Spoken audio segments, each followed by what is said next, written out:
우리 하나님 말씀 보겠습니다. 우리 사도행전 28장의 말씀입니다.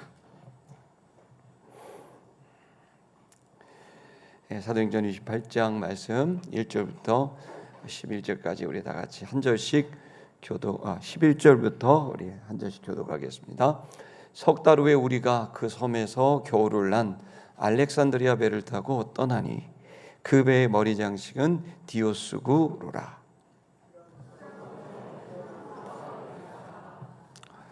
거기서 들어가서 레기온에 이르러 하루를 지낸 후 남풍이 일어나므로 이튿날 부디올에 이르러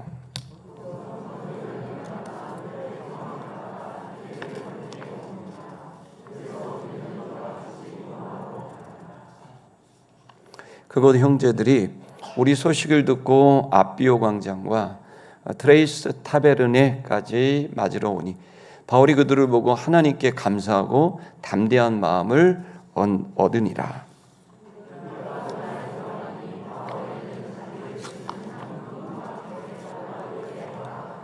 아멘. 네, 오늘의 주제는 좀 어려운 주제이기도 한데요. 바로 사명을 운명으로 사는 자의 복입니다. 좀 말 자체가 좀 어렵긴 하지만 또 들어보시면은 또 이해가 되실 거고 또 여러분에게 굉장히 중요한 주제이기 때문에 여러분과 이 시간 좀 나누려고 합니다. 우리는 복된 삶을 살고 싶어 합니다. 복된 삶을 살고 싶어 하죠. 복된 삶이 뭘까 생각해 보면 첫째는 본인이 좀 보람도 느끼고 또 스스로 자부심도 느끼고 또 그리고 뭐랄까 행복한 거죠. 만족한 삶이겠죠. 또 뭐 나만 그렇게 모든 게 그렇게 행복하고 좋고 되는 게 아니라 나를 통해 복된 삶이라는 것은 또 내 가족들과 이웃들이 힘을 얻는 거죠. 그리고 그 주변 사람들이 생명과 풍성을 얻게 되는 그러한 삶을 사는 것은 당연히 복된 삶일 겁니다. 그것은 자부심이고 보람이고 행복이겠죠. 그러니까 나만 챙기면 사실은 그건 복된 삶이라고 하기 조금 어렵습니다. 근데 나를 챙길 뿐만 아니라 내 주변의 가족들 또 그리고 내 주변의 친구와 이웃들을 살려주고 또 그 사람들을 또 풍성하게 해주는 일은 뭐 당연히 누가 보더라도 복된 일이고 또 복된 삶이라고 생각합니다. 근데 문제는 뭐냐면 그걸 알지만 그렇게 사느냐의 문제인 거죠. 여러분은 어떻습니까? 그런 복된 삶을 살아갑니까? 나 때문에 내 가족들이 좀 생명을 얻고 또 풍성함을 얻고 또 나 자신도 내 삶이 좀 자부심이 느껴지고 내가 굳이 뭐 이렇게 날 꾸미지 않고 과장하지 않아도 내 스스로가 어떤 자존감이 자신감이 있고 행복한지 떳떳한지 당당한지 오늘 본문의 말씀은 그 주제입니다. 그 주제의 가장 중요한 키워드는 바로 운명 그리고 사명입니다. 이 얘기가 좀 연결되지 않을 것 같아서 여러분 오늘 이 시간 여러분과 말씀을 들을 때 여러분 조금만 좀 귀를 기울이고 좀 마음을 열고 좀 뇌를 열고 여러분 한번 말씀을 들어보는 그런 시간이 되시기를 주의 이름으로 축복합니다. 이 본문에서 되게 중요한 것은 이런 단어들인데 이제 단어에 대한 좀 이해를 준다면 운명이라고 하는 건 성경 신학적으로 보면 두 가지 단어로 이렇게 정돈이 됩니다. 하나는 fate라고 하는 F-A-T-E 그래서 불가피한 내가 스스로 어떤 것도 이제 결정할 수 없는 내 의지와 선택이 결정이 반영되지 않는 그러한 것. 그래서 그것이 어떤 초월적인 힘이나 또 초월적인 존재, 신이겠죠. 하나님에 의해서 절대로 피할 수 없는 정해져 있는 그것을 우리는 운명이라고 하는데 굳이 좀 편하다면 숙명 같은 그런 겁니다. 근데 또 하나의 운명이 있는데 그건 데스티니라는 운명입니다. 이것은 정해져 있지만 그러나 그 정해진 것이 내가 지금 선택하고 노력을 하면 그것을 만들어갈 수 있고 변화될 수 있다라고 생각하는 이 두 가지가 성경 안에는 기록되어 있습니다. 그래서 이걸 뭐 딱 무자르듯이 딱 정돈하기는 어렵지만 두 가지의 개념이 우리 속에 있죠. 사실 여러분 우리가 삶을 살다 보면은 여러분 부모님을 만나고 싶었습니까? 그건 여러분의 노력이나 의지의 결정이 아닙니다. 내 의지의 결정과 관계없이 숙명적으로 만난 거죠. 그럼 변기할 수 없죠.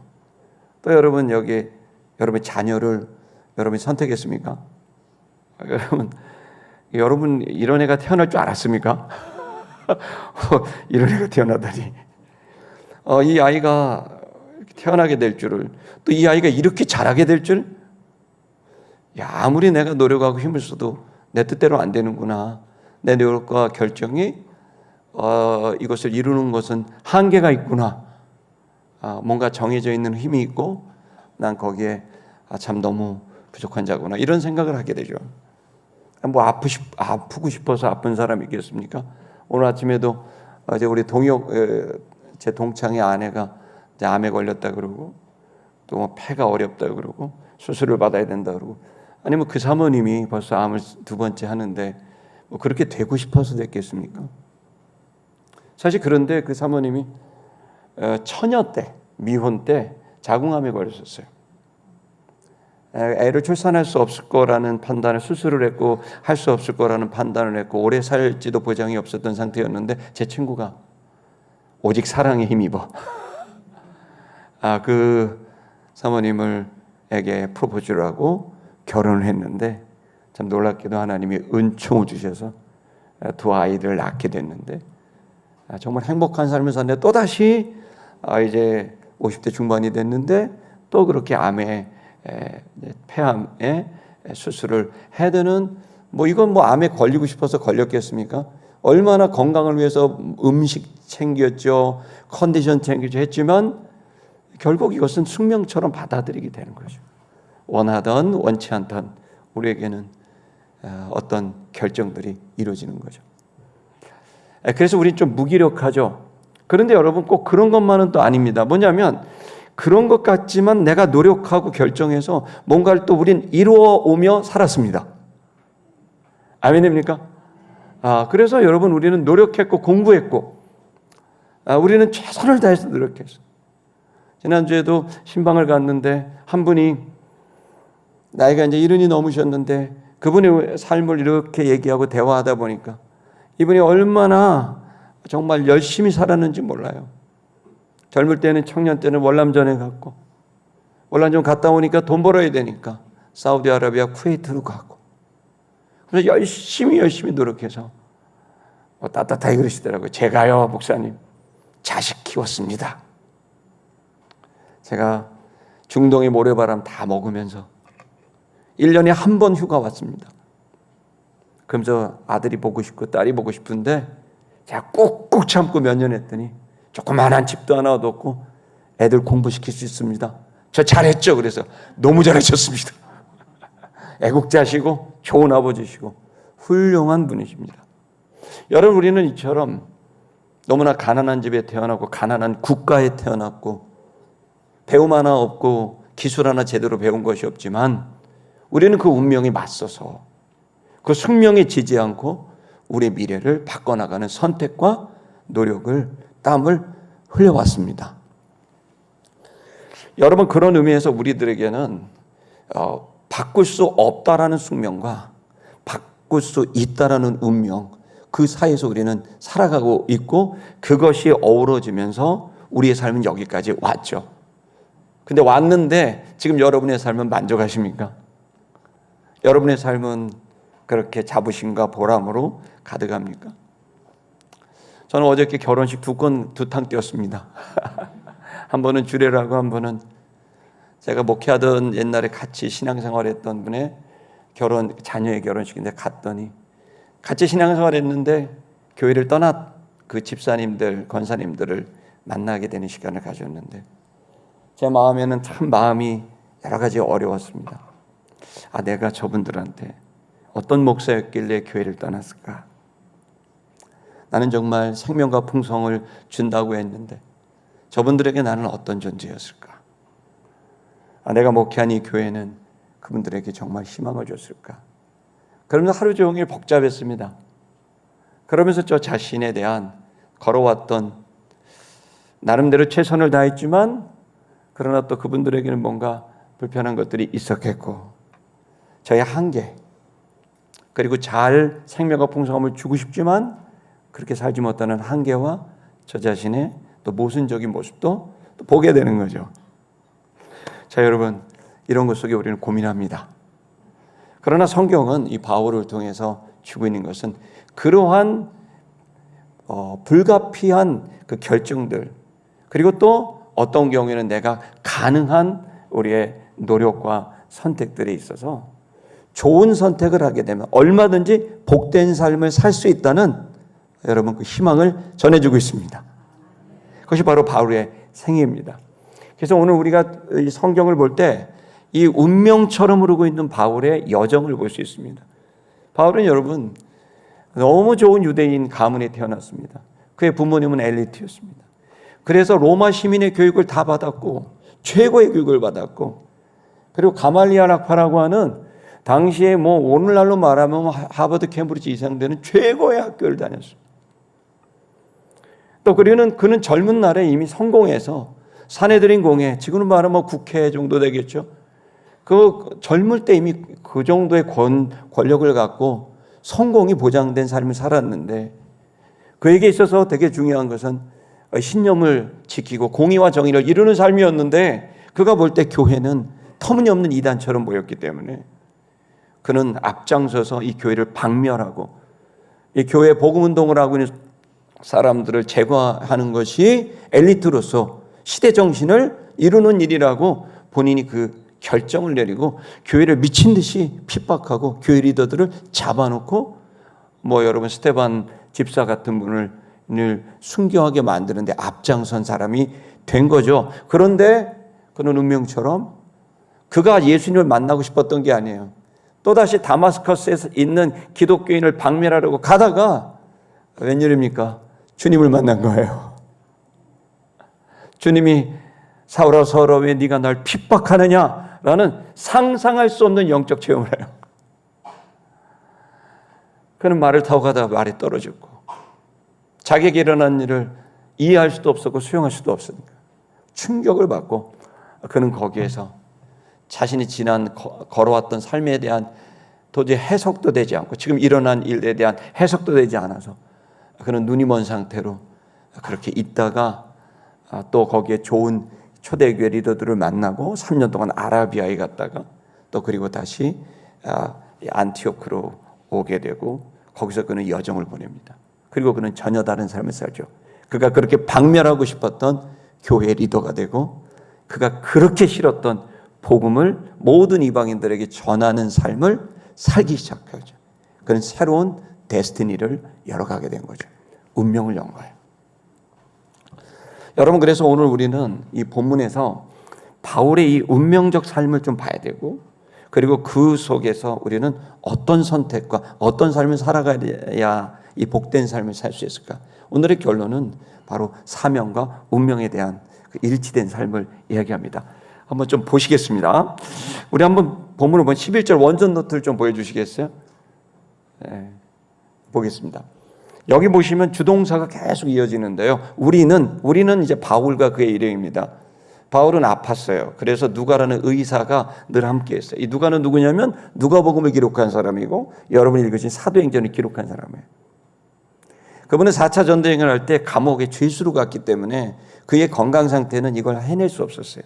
그래서 의사가 동행했고 아리스타고라고 하는 아주 심부름꾼, 아주 일머리가 좋은 아리스타고가 또 동행해서 한마디로 말하면 이제 옥바라지 한 겁니다.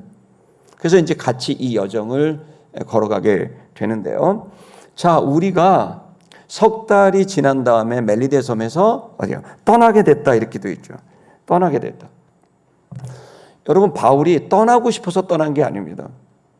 11월 중순에 있었던 유라굴라 광풍과 난파는 멜리데 섬에 도착했지만 겨울이 왔죠. 그리고 12월, 1월은 더 큰 풍랑이 일기 때문에 항해할 수가 없는 거예요. 인생은 가고 싶다고 갈 수 있는 게 아니에요. 내가 뭐 가고 싶다, 나 지금 갈래, 그런다고 가질 수 있는 게 아니에요. 출발하고 싶을 때 출발할 수 있는 것도 아니에요. 때가 있어요. 그 때를 맞출 수밖에 없는 게 숙명적인 인간이에요. 여러분, 그래서 이 바울은 그것의 그 숙명적인 시간의 흐름을 그는 잘 이해했고 거기에 흐름에 타고 있었던 거죠. 억지로 때를 만들려고 하지 않았죠. 자, 그 때가 됐습니다. 배를 탔는데 어떤 배를 탔냐면 그 섬에서 출발하는 배인데 이미 타고 왔던 배는 이제 부서졌고요. 거기에서 알렉산드리아 배를 탔다고 되어 있어요. 여러분, 알렉산드리아 배가 뭡니까? 알렉산드리아는 여러분 원전 노트를 여러분에게 전달이 됐는데 원전 노트 꼭 한번 보시면 그 알렉산드리아에 대한 내용이 나와요. 1세기경에 여러분 지중해 연안, 유럽과 북아프리카, 중동에서 가장 중요한 도시는 로마였고요. 정치적인 도시예요. 그런데 실제로 경제적인, 상업적인 도시는, 무역의 도시는 어디였냐면 이게 알렉산드리아였어요. 그래서 여러분 세계 몇 개 불가사의 뭐 이런 거 보면은 알렉산드리아의 대도서관은 불가사의 같은. 왜 그럴까요? 이 알렉산드리아는 말 그대로 알렉산더 대왕이 세운 도시예요. 근데 알렉산더 대왕이 세운 이 도시는 알렉산더의 스승이 누구죠? 선생님이? 아리스토텔레스예요. 그 아리스토텔레스가 이 지식에 대한, 철학에 대한 걸 막 얘기한 거예요. 그랬더니 어떻게 해요? 알렉산더 대왕이 꿈을 꿨어요. 비전을 가졌어요. 온 야만인들을 헬라어를 가리키고 헬라어로 지식을 얻게 해서 문명인이 되게 하겠다는 비전을 가진 거예요. 땅만이 얻고 싶은 사람이 아니라 모든 사람을 깨어나게 하고 싶었던 비전을 갖고 그는 미친 듯이 나라를 막 정복해 나갔단 말이에요. 정복해 나가니까 어때요? 그 나라마다 문명이 있을 거 아닙니까? 문명은 글올 문자잖아요. 글이잖아요. 문명. 글들이 있는 거죠. 글이 없으면 구전으로 되겠고요. 근데 글들이 있으면 발달된 민족이잖아요. 그러니까 거기를 정복할 때마다 글을, 책을 다 몽졸이 모아서 어디로 보내요? 폭풍 같은 리액션 부탁드리겠습니다. 여러분, 어디로 보내죠? 알렉산드리아로 보낸 거예요. 거기 보면 어떻게 해요? 세계에서 또 가장 똑똑한 사람들을, 번역가들을 부르고 그 문명에서 똑똑한 사람들도 데리고 와서 헬라어를 가르쳐서 그들의 언어를 헬라어로 번역을 시켜요. 여러분, 그 중에 하나가 또 뭐가 들어갔겠어요? 성경도 들어가는 거예요. 원래 성경은 히브리어로 되어 있는데 그 히브리어를요, 기원전에 알렉산드리아에서 헬라어로 다 바꿔요. 누구나 알 수 있도록. 그래서 헬라어도 바꿔요. 원래 헬라어가요, 에틱 헬라어라고 있는데 이건 에틱 헬라어는 아테네 중심의 헬라어라 되게 어려워요. 단어도 어렵고. 근데 이걸 알렉산더 대왕이 어떻게 했냐면 모든 사람이 헬라어를 할 수 있도록 만들기 위해서 표준어를 만든 거예요. 공부 안 한 사람도 이 헬라어를 공부해서 이용할 수 있도록 그걸 코인의 헬라어라고 해요. 시장통에서 길거리에서 사용하는 그 아주 쉬운 언어를, 쉬운 헬라어를 만들었는데 그게 코인의 헬라어예요. 그래서 모든 사람이 헬라어를 통해 읽고 쓰고를 할 수 있도록 만들었고, 그리고 그 모든 전 세계의 책을 전부 헬라어로 번역을 했고, 그 번역된 책을 통해 사람들을 깨우고 싶었던 거죠. 근데 그 중에 하나가 성경이기도 합니다. 또 여러분, 이번 10월 말에 우리가 이집트와 요르단을 가지 않습니까? 거기에서 가장 중요한 방문지 하나가 알렉산드리아입니다. 홍보 들어간 겁니다. 할렐루야. 이거를 안 간다는 거는 1세기, 여러분, 아니, 웨스턴, 이 인문학이라는 게 뭡니까? 인문학이라는 거는 서양 서구화라는 거는 미국 사람들, 영국 사람, 그게 아니에요. 서구화는, 웨스턴이라는 말 자체는 기본적으로 헬라고 1세기경 이전에 있었던 그 고전들을 재해석하는 게 이게 이제 서구화의 가장 중요한 모티브거든요. 근데 그거의 원조가 있어요. 그 원조가 어디예요? 바로 알렉산드리아예요. 그래서 기독교인도 모든 지성인들도 꼭 가봐야 되는 도시는 로마가 아니라, 로마에 가봐야 소매치기만 맞습니다. 여러분, 정말 가봐야 될 도시는 어디다?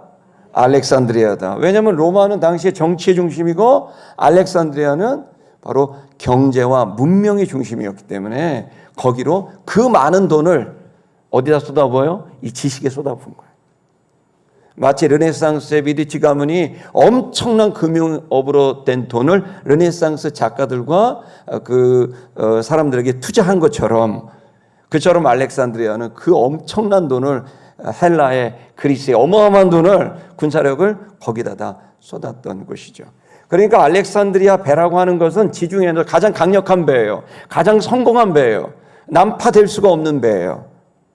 자, 이 배를 오르고 싶은 사람들은 대부분인데 여러분 바울이 오르고 싶어서 올랐습니까? 아니에요. 이 배를 선택한 것은 바울이 아니라 백부장과 그리고 선장이 선택한 거죠.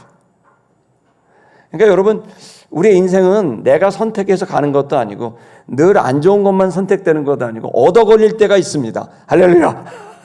인생에 나는 뭐 아무렇지 않은데 괜히 옆에 사람 때문에 성공도 거두고 뭐 나는 그냥 나 뭐 하지 그랬는데 갑자기 친구가 뭐 사업에 너 같이 할래 그러다 갑자기 대박 터지기도 하고 내가 가고 싶다고 가지는 것도 아니고 또 내가 가고 싶을 때 안 간다고 해서 실패하는 것도 아니고 내가 원하는 대로 간다고 해서 성공하는 것도 아니고 운명이라는 게 흐르고 있는 거죠. 자, 알렉산드리아 배를 탔습니다. 근데 그 배를 보니까 거기 뭐가 되어 있어요? 그 배에는 기호, 표시가 하나 되어 있는데 그 표시는 뭐냐면 디오스코로는 이제 헬라 말로 그대로 표현하면 쌍둥이 아들들이란 뜻이에요. 쌍둥이 아들들. 자, 이 디오스코로는 뭐죠? 누구의 쌍둥이 아들일까요? 그럼 아버지가 있을 거 아닙니까? 그 아버지가 누구죠? 데우스. 바로 신 중의 신이라는 데우스.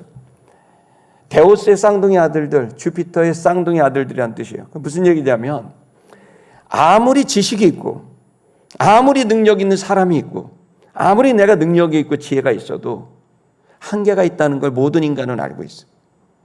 그래서 내가 통제할 수 없는 일이 벌어진다라는 거죠. 여러분 그것을 사람들은 완전히 이루기 위해서 뭘 하죠? 바로 신을 끌어다 대는 거예요. 그 신은 날 도왔으면 좋겠다. 그 신이 내가 원하는 목적지까지 안전하게 이르게 했으면 좋겠고 이 신이 나의 비즈니스를 성공적으로 이루면 좋겠다라고 생각을 하는 거죠. 그래서 그 강력한 알렉산드리아 배에 여러분 디오스코로라고 하는 표시를 어마어마하게 형상을 만들고 쌍둥이가 이러고 배 앞에 이러고 있었던 거예요. 그 거대한 알렉산드리아의 성공적인 배가 그 미신을 의지할 수밖에 없는 그것이 인간의 모습이라는 거죠. 그것은 바로 운명을 말하고 그것은 신을 말하고 우리의 노력 그리고 또 불가피한 운명이 이 속에 다 함축되어져 있는 말씀이 11절의 말씀인 거예요. 우리는 열심히 공부하고 열심히 일을 하고 기술을 닦고 브랜딩을 하고 마케팅을 하고 세일링을 하고 막 열심히 뭔가를 하고 노력을 하고 눈물을 흘리지만 그러나 거기엔 늘 한계와 모순이 기다리고 있는 거예요. 자, 이 상황이 지금 바울의 여정입니다. 계속 좀 볼까요? 그 다음 구절 12절을 보겠습니다. 자, 우리가 수라구사의 배를 잠깐 댔습니다. 거기서 사흘을 또 있게 됩니다. 바울은 이 배 그냥 멈추면 멈추고 가면 가고 그렇게 되는 겁니다. 그 다음 13절 볼까요? 그리고 거기에 우리가 거기서 둘러서 이렇게 둘러가고 있는데 레기온이라는 항구에 또 도착을 합니다. 근데 딱 도착을 했어요. 도착을 했는데 어떻게 해요? 남풍이 갑자기 불었어요. 남풍이 일어요. 여러분 남풍이 갑자기 부니까 어떻게 돼요? 하루를 또 거기에 지체가 되는 거예요. 여러분 남풍 만나고 싶어 남풍 만납니까? 이 무역전쟁이 갑자기 우리가 만들어 놓은 겁니까? 환율이 우리가 된다고 통제가 됩니까 지금? 남풍이 불면 부는 거예요. 그럼 어쩔 수 없이 항해를 못 해요. 하루를 기다려야 돼요. 그것이 우리가 살고 있는 삶의 모습이고 바울의 여정이었던 거죠. 그래서 부디 오래 그냥 머무르게 됩니다. 넘겨주십시오. 자, 그렇게 되니까 그런데 오히려 거기 부디올에서 어떤 일이 됩니까? 거기에 형제들을 만납니다. 여기 형제들이다라는 말은요, 헬라말로 아델포스입니다. 아델포스. 형제 아델포스인데 아델포스는 아가 되게 되면 이제 그 위드나 이런 겁니다. 조인 이런 겁니다. 그러니까 아델 그다음에 뒤에는 플러스가 델포스입니다. 델포스. 여러분 혹시 그 겔포스라고 들어보셨습니까? 그 겔포스가 이 장을 통제하는 약이 겔포스입니다. 그게 헬라어에서 델포스에서 나오고 여기 아델포스. 근데 그게 이제 아가 붙게 되면은 같이잖아요. 페어가. 그렇게 되면 뭐가 되냐면은 이제 이걸 형제에 이용되면 자궁이라는 의미로 쓰여요. 그래서 여기는 아가 되면 같은, 그러니까 자궁이 같은 자. 이게 뭐죠? 엄마나 아빠가 같은 사람을 형제라고 불러요. 이 단어를 아델포스를 차용을 해갖고 교회가 형제 자매님 그건 뭐예요? 영적인 근원이 같은 즉 하나님으로부터 태어난 사람, 이 사람들을 형제라고 부르는 거예요. 그래서 교회 오면 형제님 그러면 주님으로부터 태어난 우리는 한 식구입니다. 이런 말이 되는 거예요. 그러니까 여기서 형제다라는 말은 뭐죠? 바울의 친척이란 뜻이 아니고 바로 교인이 있었다는 겁니다. 여러분, 이 교인들 바울이 전도한 사람입니까? 아닙니다. 바울은 지금 처음 온 겁니다.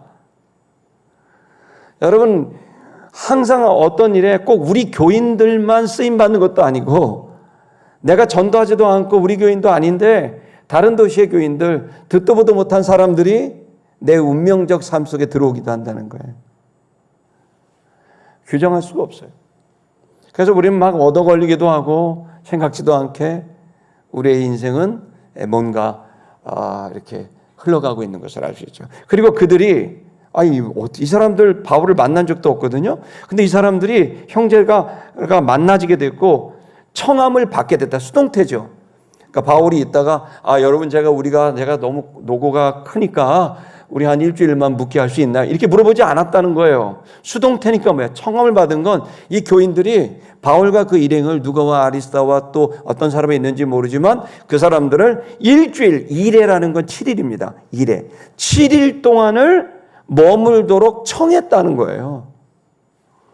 여러분 이제 상상해 보겠습니다. 여기 바울은 이규 목사라고 생각하고, 자, 여러분이 이제 이규 목사를 여러분 집으로 청하는 겁니다. 근데 이제 김원 목사님도 있고 노현철 목사님도 있고 거기에 이제 뭐 황재미 전사님도 있습니다. 자, 이 사람들을 자기 집에 일주일을 청한다 생각해 보십시오. 이거 큰일 아닙니까? 여러분 청해 주시겠습니까?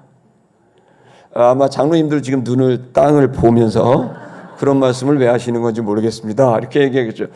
다른 사람들이 일주일 동안 내 집에서 일주일 산다? 생각해 보세요. 여러분, 그런데 이 사람들이 바울을 그렇게 맞이한 거예요. 그리고 우리가 로마를 향해 가게 된 거예요. 넘겨주십시오. 그 형제들이 그렇게 했던 이유가 있어요.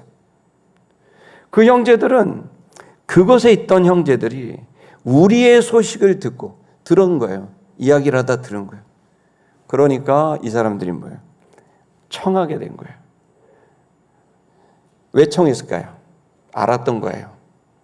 바울이 무엇을 하러 로마를 가는지.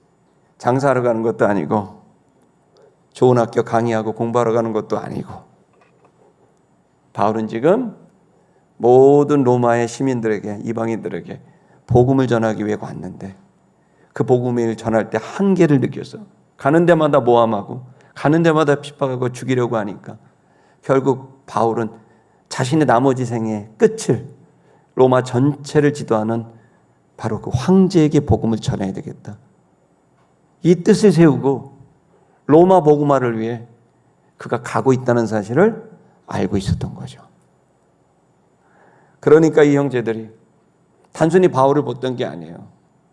바울을 보면서 얼마나 눈물이 나고, 여러분 바울을 보면서 얼마나 감사했겠어요. 일주일 동안 자기 집에 머물면서 얼마나 융숭하게 대접했겠어요. 그걸로 머문 게 아니에요. 보시니까 그 형제들이 그걸로 끝난 게 아니라 어떻게 해요? 앞비오 광장까지 같이 갔다는 거예요. 맞이하러 이제 배웅을 하러 간 거예요.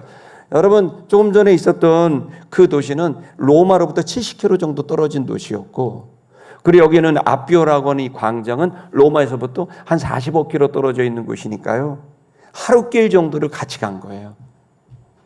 일주일 동안 머물고 있다가 같이 이렇게 바울하고 가는 거예요. 누가하고 같이 가는 거죠. 그 하루길을 걸어가면서 앞비오라는 광장까지 오게 됐고, 그 앞비오라는 그 광장에는 뭐가 있냐면 트레이스 타베르네 라틴어인데 이거는 뭐냐면은 3개, 옛날 성경은 3관까지 이렇게 되어 있어요. 3관. 근데 이거는 뭐냐면 관이 뭐냐면 여관을 말하는 거예요. 그러니까 3개의 트레이스, 3개의 타베르네, 큰 호텔, 타베르네, 호텔이 있었던 거예요. 그러니까 이 거대한 호텔 3개가 있었던, 그러니까 로마로 들어가려는 모든 사람, 성공을 위해 장사하려 가든 정치적인 어떤 이슈로 가든 가려는 사람들을 로마에 가기 전에 이제 한 40km 정도 앞을 내버려 두고 먼저 정비를 하는 거죠. 옷도 정비하고 모든 것을 정비하면서 가는 그 거대한 옷들이 이제 여기 있는데 여기까지 배웅을 하러 온 거예요. 여러분, 이 바울이 어떤 마음이겠어요? 얼마나 고맙겠어요. 알지도 못하는 사람을, 아니 바울이 전도한 것도 아니고 바울이 거기 목사도 아닌데, 그런데 이렇게까지 융숭이 대접하는 건 이 바울이 하고 있는 일에 얼마나 가치가 있다는 것을 알았기 때문이에요. 그리고 그 일에 얼마나 바울이 진심이라는 것을 알았던 거죠. 그러니까 너무 고마우니까 일주일 동안을 먹이고 입히고 또 그렇게까지 하루길을 같이 가면서, 그러면서 바울에게 끝까지 함께함을 이렇게 보여주는 이 교회 성도들의 모습인 거죠. 다음 구절 넘기겠습니다. 그랬더니 바울이 그들을 봤어요. 그들의 그 모습을 본 거예요. 그러니까 하나님께 감사하게 된 거예요. 참 고맙다. 아유, 내가 알지도 못하는 이 목사를 이렇게까지 안내를 해주다니. 아니, 이 하루길을 같이 걸으면서 그렇게 이 여정을 축복해 주다니. 그러니까 이제 하나님께 감사한 거죠. 하나님 감사합니다. 그러면서 하나님께 감사를 드렸고, 그리고 감사 헌금을 하고 그렇게 된 거예요. 그렇게 되니까 어떤 일이 벌어지죠? 자, 그랬더니 하나님이 선물을 줬습니다. 바울에게. 무슨 선물을 줬을까요? 담대한 마음을 줬습니다. 갑자기 마음이 담대해졌어요. 다른 말로 말하면 지금까지 바울은 불안한 거예요. 무슨 일을 만날는지, 또 다른 모함과 또 다른 공격과 죽음과 매맞아 죽을 뻔한 적이 한두 번도 아니고, 그러니까 로마에 가면 어떤 일을 당할까 불안했는데, 순간순간 담대했다가 순간순간 불안하고 왔다 갔다 했는데 담대한 마음을 얻게 된 거예요. 그래서 바울이 어떻게 하죠?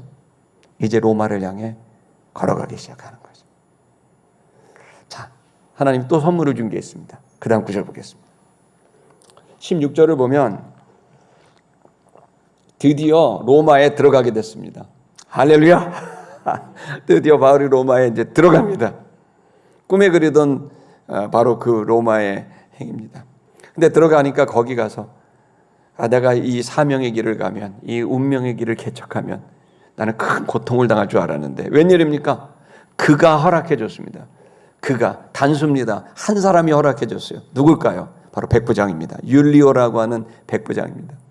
이 사람이 허락을 해줬어요.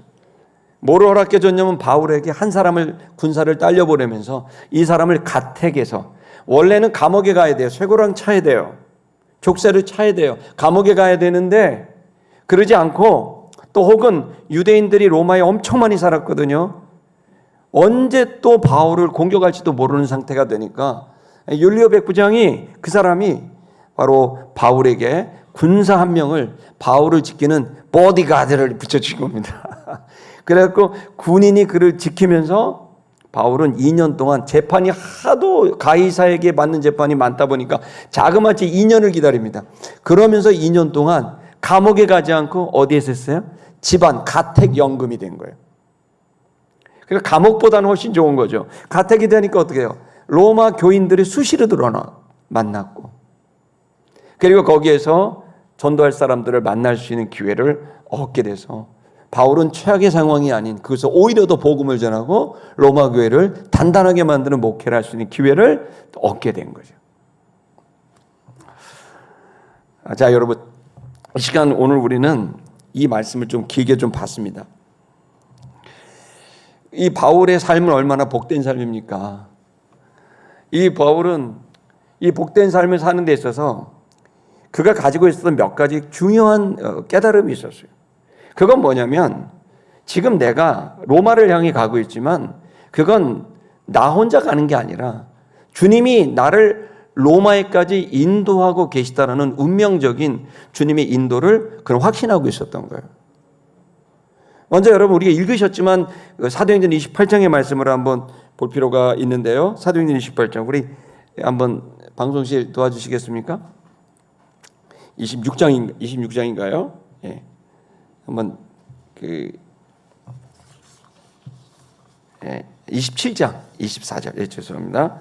27장 24절 다 같이 읽어보겠습니다. 시작. 바울아, 두려워하지 말라. 네가 가이사 앞에 서야 하겠고 또 하나님께서 너와 함께 항해하는 자를 다 내게 주셨다 하였으니. 바울이 늘 두려워했어요. 갈 수 있을까? 나는 이 사명을 감당할 수 있을까? 그는 두려워했는데 하나님이 그때그때마다 나타나셔서, 이런 구절이 한두 번이 아니에요. 나타나셔서 네가 가이사 앞에 설 것이다. 운명을 말해줘. 너는 서게 될 거야. 그것이 너의 운명이야. 너는 이방인들에게 복음을 전하는 사람이야. 그걸 위해 태어났어. 그리고 결국 네가 결정한 대로 너는 가이사에게 서게 될 거야. 그것이 너의 운명이야. 그러니까 정해진 길을 간 게 아니라 결정된 거를 운명으로 받아들이게 되는 이 놀라운 언어를 주님이 쓰시는 거예요. 그래서 바울에게 있어서는 사명과, 내가 결정하는 사명과, 그리고 하나님 내게 주신 운명이 다르지 않고 하나가 된 거예요. 그는 하나님께서 자기에게 주신 운명을 자신의 사명으로 받고 그는 노력하고 선택하고 행동했던 거예요. 바울은 자기를 어떻게 인식하고 있었냐면 자신의 숙명적인 운명을 이렇게 생각했습니다. 로마서 1장 1절인데요. 여러분, 로마서가 어떤 책입니까? 여러분, 신약성경 27권 중에 최고의 책 아닙니까? 거기에 로마서 1장을, 로마서를 시작하면서 이렇게 자신을 이렇게 표현합니다. 읽겠습니다. 시작. 예수 그리스도의 종 바울은 사도로 부르심을 받아 하나님의 복음을 위하여 택정함을 입었으니. 자, 보세요. 나는 그리스도의 종이라는 자신의 사명감을 갖습니다. 종이라는 건 주인이 시키는 걸 하는 거죠. 주인이 부르면, 콜링을 하면 반응해야 되고, 그 콜링한 것을 어떻게 해요? 미션으로 받아서 수행하게 되는 거죠. 임무를. 그래서 바울은 자신을 뭐라고 설명했냐면 나는 그리스도의 종이다. 그리고 사도의 부르심을 받았다. 사도의 부르심은 보냄을 받았다는 거예요. 임무를 띠고. 그 임무가 뭐냐면, 바울의 임무가 본인 뭐라고 생각했냐면 하나님의 복음을 전하는 것이에요. 그래서 바울은 정확하게 자기가 어떤 임무를 띄었는지 알았어요. 그건 하나님의 복음. 하나님의 복음이 뭐죠? 예수를 믿음으로 얻게 되는 구원이에요. 세상의 모든 종교는 선한 일을 해야 구원을 얻어요. 헌금을 해야 구원을 얻어요. 착한 일을 해야 구원을 얻어요. 그런데 성경은 정확하게 말해요. 절대로 착한 일을 해도 그 사람이 착하지 않다. 선한 일을 해도 그 사람이 선한 사람이 아니다. 그것이 인간이 갖고 있는 본질이다. 인간은 이기적이고 탐욕스럽고 거짓에 능하고 위선적이고, 인간은 하나님과 함께할 수 없는 존재다. 인간이 아무리 선한 일을 하고 헌금을 많이 하고 봉사를 많이 해도 그것을 지울 수는 없다. 결국 인간이 구원받을 수 있는 유일한 길은 예수 그리스도와 함께하는 길밖에는 없다. 예수를 믿음으로 얻게 되는 구원, 이것이 하나님의 복음의 이 기쁜 소식. 이제 구원 얻을 인간이 가지고 있는 모든 죄값을 예수가 다 치르셨고, 하나님이 행동하셨고, 예수가 행동해서 그 모든 죄값을 다 치렀으니, 이제 예수와 함께하게 되면 그 예수가 모든 죄값을 치렀으니 이제 예수 때문에 너는 하나님 앞에 나아갈 수 있는 은혜를 얻게 됐다.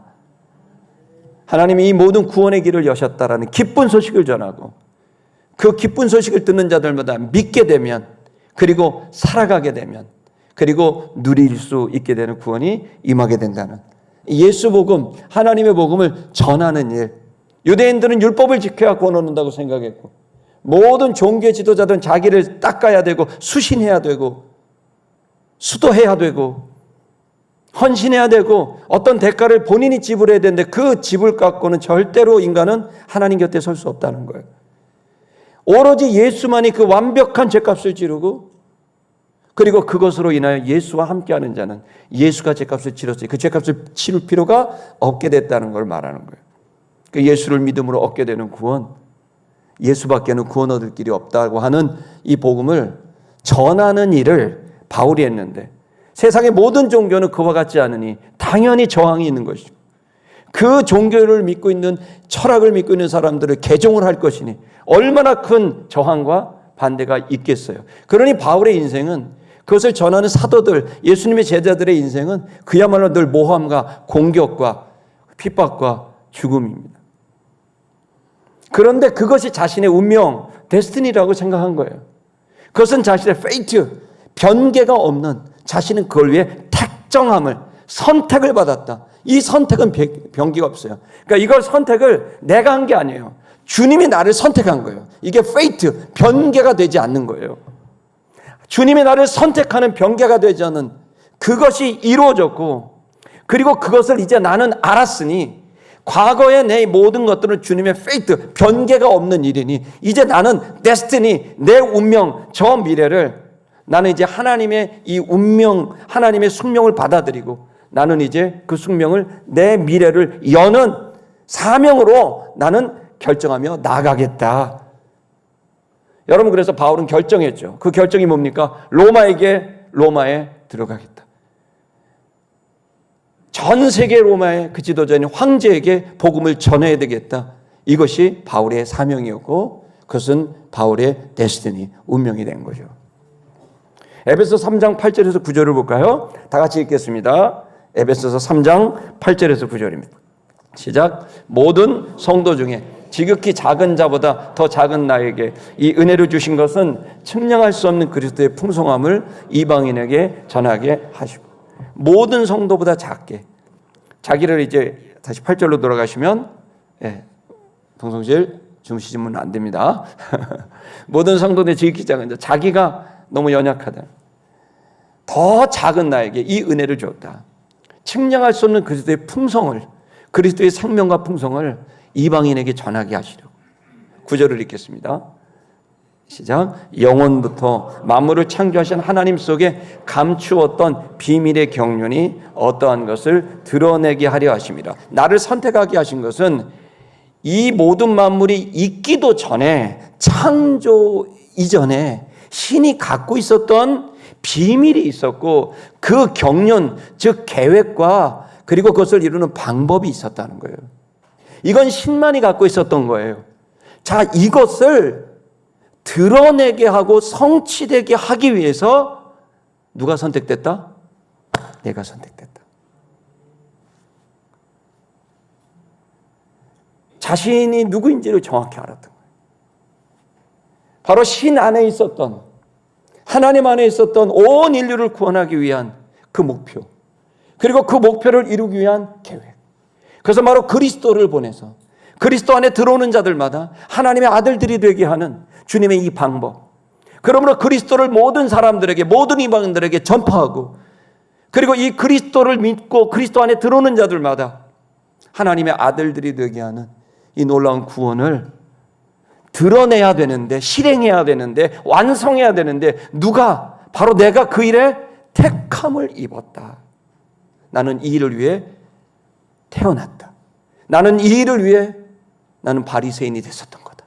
나는 이 일을 위해 가말리엘에 들어갔었던 거다. 나는 이 일을 위해 산헤드린 공회 회원이 됐었던 거다. 나는 이 일을 위해 교회를 핍박했었던 거다. 나는 이 일을 위해 주님이 나를 만나주신 것이다. 나는 이 일을 위해 계속해서 아시아와 유럽을 향해 수도 없는 삶의 과정과 여정이 있었던 거다. 결국 이 일, 바로 모든 이방인들이, 모든 사람들이 예수 복음을 듣게 하기 위해서 나는 이제 마지막 길인 로마의 황제 가이사에게 나는 나아가고 있다. 이 일이 바로 내가 태어난 나의 운명이다. 여러분, 이 바울의 이 이야기는 너무 놀라운 얘기입니다. 그리고 그것을 자신의 사명으로 만든 이야기는 너무 놀라운 겁니다. 그렇게 살았더니 어떻게 돼요? 그랬더니 여러분, 바울은 본인은 말할 수 없는 감사와 감격이 넘쳤고 보람이 생겼고 기쁨이 생겼고, 그리고 그가 가는 곳마다 사람들은 그를 통하여 생명을 얻었고 풍성함을 얻었고 빛나는 인생이 된 거예요. 여러분, 우리 인생에서 복된 삶을 살기를 원하신다면 저는 여러분에게 도전합니다. 여러분의 운명을 빨리 깨달으셔야 됩니다. 그리고 여러분이 가야 될 여러분의 로마를 정하셔야 됩니다.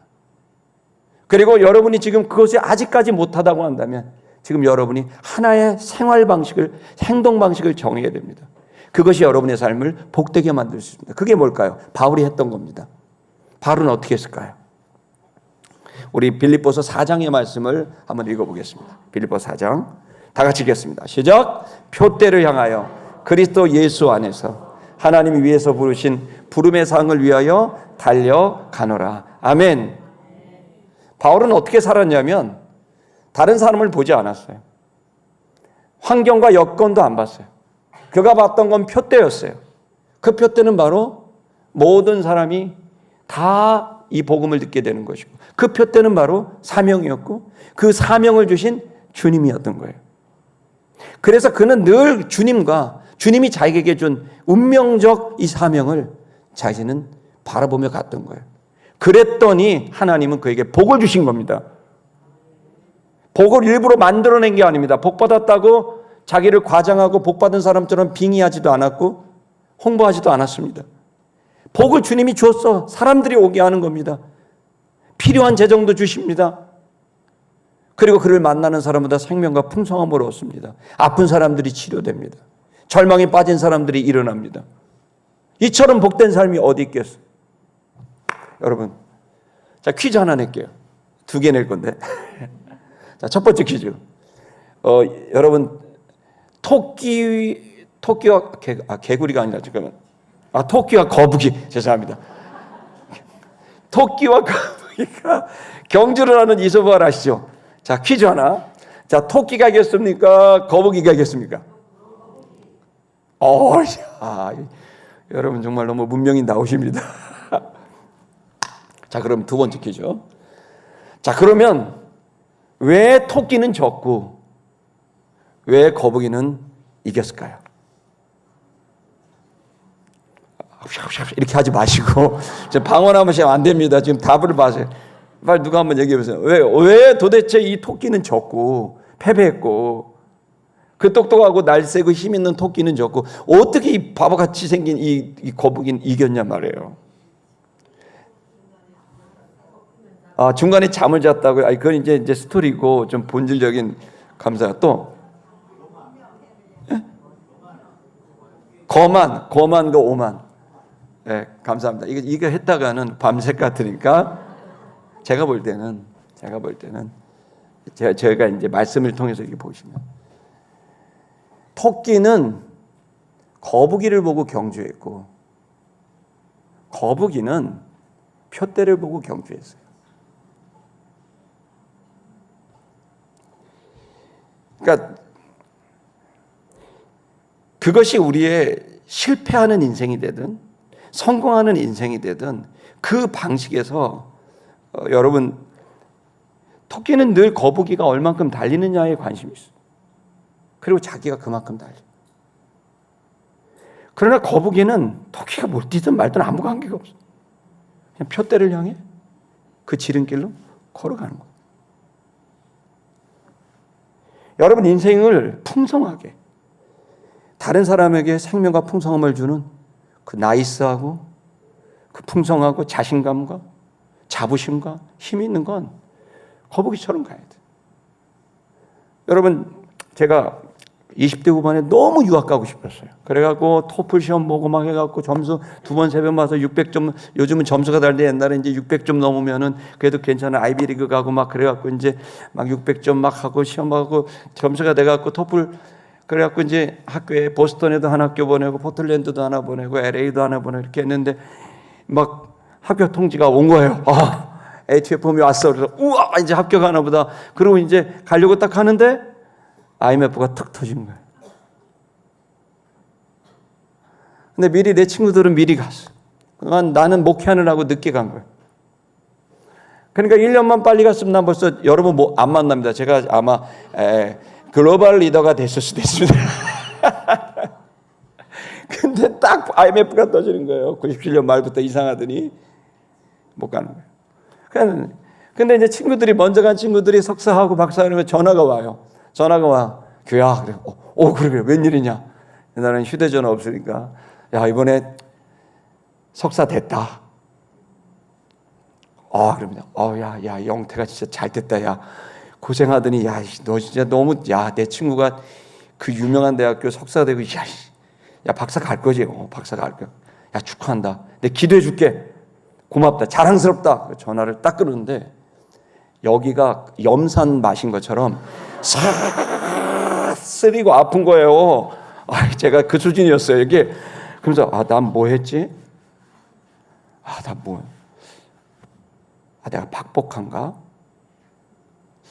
난 왜 되는 게 없지? 난 맨날 이렇게 시골 가고 뭐 이렇게 좀 이런 데만 가지. 진짜로 내가 너무 박복하게 느껴지는 거예요. 그러면서 쟤는 저렇게 세계적인 대학교 석사되는데 나는 지금 이게 뭐 하는 건가? 그러면서 낙심이 돼. IMF보다 더 낙심이 돼, 그게. 친구가 학위 받은 게. IMF 나라망하거나 에라 모르겠다. 뭐 제1은행, 외환은행이 어떻게 되든 난 관계없다. 친구는 지금 학위를 받고 세계적인 대학에 박사과정에 들어가는데 나는 지금 세상에 지금 대학원도 졸업 못하고 지금 낮에는 앞치마 팔고 저녁에는 대학원 다니고 애는 태어났는데 나는 뭐하지? 아무래도 내가 박복한 것 같다. 그러니까 내가 너무 절망이 되는 거예요. 여러분 만약에 바울이 생각해 보세요. 바울이 산에 가말리학 배우는 우리나라 지금으로 하면 뭐 캠브리지 하버드 이상입니다. 최고의 대학. 로마의 시민 교육을 받았으면 최고의 교육을 받은 겁니다. 그 동기들이 있을 거 아닙니까? 그 바울이 만약에 그 사람들을 봤다면 우리 동기 내가 그 1등 했는데 그 꼴찌 한 놈은 지금 좋은 자리에 앉아 있네. 난 뭐 하지? 자신을 보니까 돈 하나 장가도 못 갔어. 병 들었어. 늙었어. 옷 하나밖에 없어. 그지 같아. 만약에 그렇게 바울이 자기가 했었던 자기 동기들 보고 자기가 있었던 가말 사내들인 공회 국회의원 하고 있는 권력을 갖고 있는 그 사람들 바라보고 있었다면 바울은 이 길 못 가요. 그는 가는 데마다 투정을 보여. 가는 데마다. 그러나 그 가는 데마다 감사할 수 있었던 게 뭔지 아세요? 그의 마음이 진짜로 감사했고 그의 마음이 진짜로 담대한 마음을 가졌고 그는 정말 사람을 사랑했고 그는 정말 하나님을 사랑했고 그리고 그런 삶을 살고 싶은 마음으로 그는 그 열정으로 비록 몸은 병들었고 가진 거 하나도 없는 거렁뱅이 같이 있고 그리고 이 죄수의 몸이지만 다른 사람을 보면서 그는 경주하지 않았어요. 오직 믿음의 주 온전케 하신 예수를 바라보며 갔더니 거기서 사랑도 얻고 용기도 얻고 힘도 얻었어요. 성도 여러분, 우리의 운명은 과거의 여러분이 지금 이 순간 2025년 10월 12일입니다. 지금까지 걸어왔던 이 일은 여러분이 그냥 무슨 어떤 과학자들 말대로 아메바가 진화해서 여러분이 낫다고 상상도 하지 마세요. 인간이 그렇게 되지 않아요. 제가 아무리 관찰해도 인간은 다른 존재예요. 여러분에게는 여러분 몸만으로 따진다면 그럴 수 있지만 인간은 몸만 있지 않아요. 영혼이 있어요. 그래서 진짜 아픈 건 몸이 아니라 영혼이에요. 아무리 좋은 차를 외제차를 타고 다녀도 마음이 아픈 이유는 영혼이 손상되면 그래요. 인간에게 영혼이 있어요. 여러분 이 땅에 온 것은 아메바가 아니에요. 우연의 일치로 빅뱅이 일어나서 됐다. 그건 나 잘 모르겠어요. 난 그거 믿지도 않아요. 진짜 중요한 것은 일어났나 안 일어났나가 아니라 지금 벌어지고 있는 내 내면, 내 존재를 보세요. 여러분 여기까지 수고하신 거예요. 여러분이 태어나고 싶어 태어난 것도 아니고 그런 부모 밑에서 나고 싶었던 것도 아니고 여러분도 공부 잘하고 싶었고 좋은 회사 들어가고도 싶었고 인정도 받고 싶었고 했지만 여러분 노력했지만 여기까지 오게 된 거예요. 근데 이걸 박복하다고 생각하시겠습니까? 왜 다른 사람을 보고 그것이 인생을 망치는 길이에요. 다른 사역자, 다른 성공한 사람 보면서 박수 쳐주지만 정말 우리가 봐야 될 것은 그 사람들은 사랑할 대상이지 여러분이 보고 가야 될 것은 주님입니다. 그리고 주님이 여러분들을 인생을 지금도 계속 보존하고 있어요. 왜 보존하고 있냐? 여러분 중에 부모님이 이혼을 해서 우리 여기 성도님 중에서 어렵게 편부 속에서 자라난 청년들과 성도들이 있습니다. 그들의 마음에 아픔이 있습니다. 깨진 가정에 대한 아픔이 커요. 그래서 박복합니까? 아니요. 여러분들은 여러분의 미래에 가정이 깨져서 마음 아픈 아이들을 청소년들을 청년들을 만나고 살릴 수 있는 훈련을 한 거예요. 그게 여러분의 운명이에요. 여러분이 병들어서 숨을 쉴 수 없을 정도로 고통 속에 몇 날이고 몇 년이고 고통스러워했습니까? 그게 박복한 겁니까? 아니요. 여러분들은 아픈 사람들을 만날 거예요. 그 사람들의 마음이 어떤지를 알아요. 그리고 그들의 손을 잡아주고 기도하는데 진심으로 할 거예요. 하나님은 여러분을 도울 거예요. 공부 못했는데, 공부하고 싶었는데 돈 없어서 환경이 안 돼서 못한 그런 아픔을 갖고 있습니까? 그게 박복한 겁니까? 아니요. 여러분들은 돈이 없어서 공부 못하는 사람들 공부할 수 있도록 여러분들이 놀라운 삶의 후원자가 될 수 있는 겁니다. 아멘입니까? 저 잠깐 자랑해도 되나요? 한 가지만 할게요. 늘 공부하고 싶고 열정을 가지지만 할 수 없는 사람들, 얘네들 어떻게 돈 때문에 공부 못하는 일은 없어야 되겠다. 그래서 여러분, 청년들하고 같이 기도하면서 꿈을 꿨고 그 꿈을 이루어서 2014년도에 국가 장학금 제도가 대한민국에 시작됐습니다. 매년 3조 9천억의 장학금이 지금 대한민국 청년들에게 지불되고, 너무나 가난한 애들은 100%가 지급되고 부자들은 1원도 안 나갑니다.